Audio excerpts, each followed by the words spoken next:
Welcome to the pumpkin patch, guys. So the situation here was we pulled a crap load of maiden fern out back in October. It remained empty for about a month over a couple of hot weeks, and initially up in this corner up here, this used to be all my tomatoes, but as you can see, it's definitely reduced a lot. I've cut back all the dead vines, and here are some tomatoes coming back for a second season. Yummy. But then I went ahead and put my worm farm soil on this patch here, and out came maybe about 5 to 8 small seedlings, and I didn't know what it was, to be honest. And guess what? They turned out to be pumpkins. So here's a crap load of pumpkins, and actually it's gotten quite intense because they have completely taken the path. I have to come out every day and move the vines off the path so they don't end up doing this. This was a path, guys. But look, here's some delicious butternut.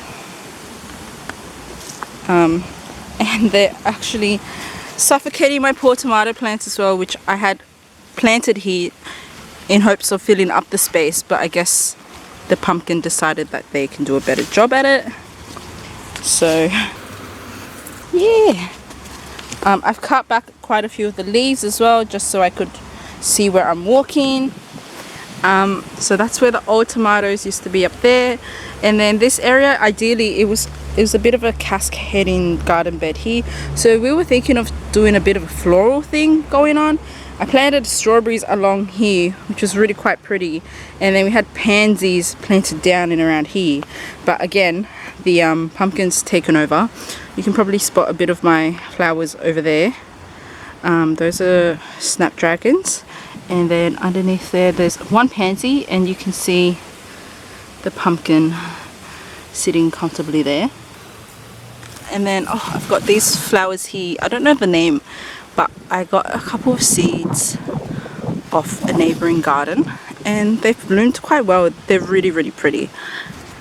Oh God, this is the worst. And like, the annoying part is like I want to cut them back, but I also want more pumpkins. So it's a bit of a first world problem, eh? Up into the bed you go. But I mean, Lily has fun chasing a lot of insects around. Her favorite to catch is lizards. So as I was saying, I've had to take the strawberries and put them up there, and also along that side there.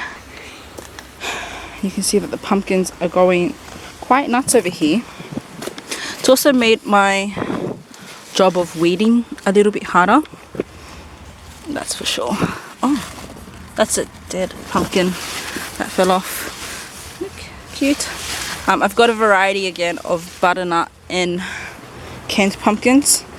A lot more Kent this time round, but so far they haven't been successful. They've been dropping off like this fella here.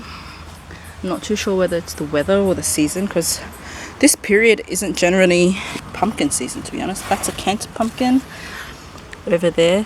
That's a butternut. Yeah, so it's been a bit of a headache because I keep having to move everything over just to accommodate for the pumpkins. You can see this one here, the leaf is quite different to those ones over there.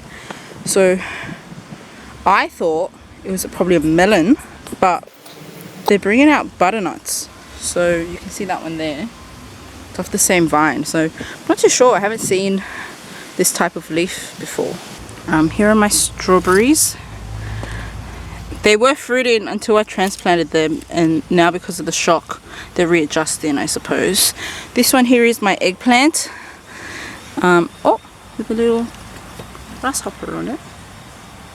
Cute. Haven't seen a grasshopper before. That's cute. And then over on this side, spring onions.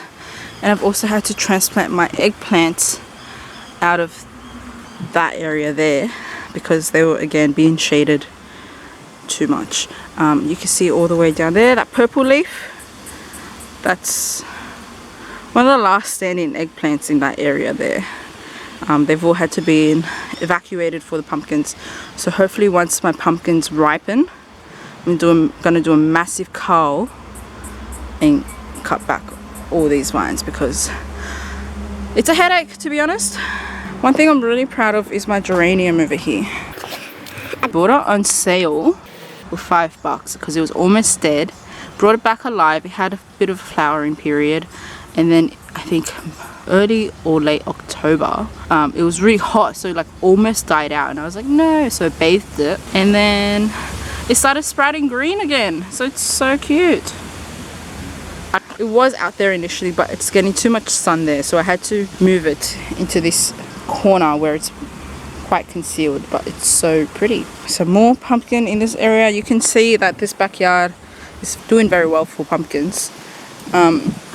There was a row of beans and stuff like that, again overtaken by the pumpkins. There was a row of carrots. You can see here the carrot tops. I think they're ready soon, but I haven't tested it yet to see what they'll look like when they come out. Okay, so I've just moved this over to let my carrots breathe a bit. Shall we pull one out to see what it looks like? Oh, you can see a bit of a base there. Oh! Ah! They're so cute and tiny!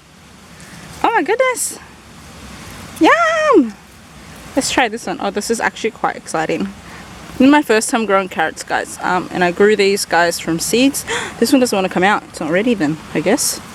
Let's try this one over here. Sorry, tomato plant. No, this one doesn't want to come out either. But oh, you can see how pretty this one is. To be honest, it looks ready. I think it's just stuck a bit deep. No, no. Oh shit. I pulled off the tops. By the way, these tops make really, really good pesto. So don't waste them.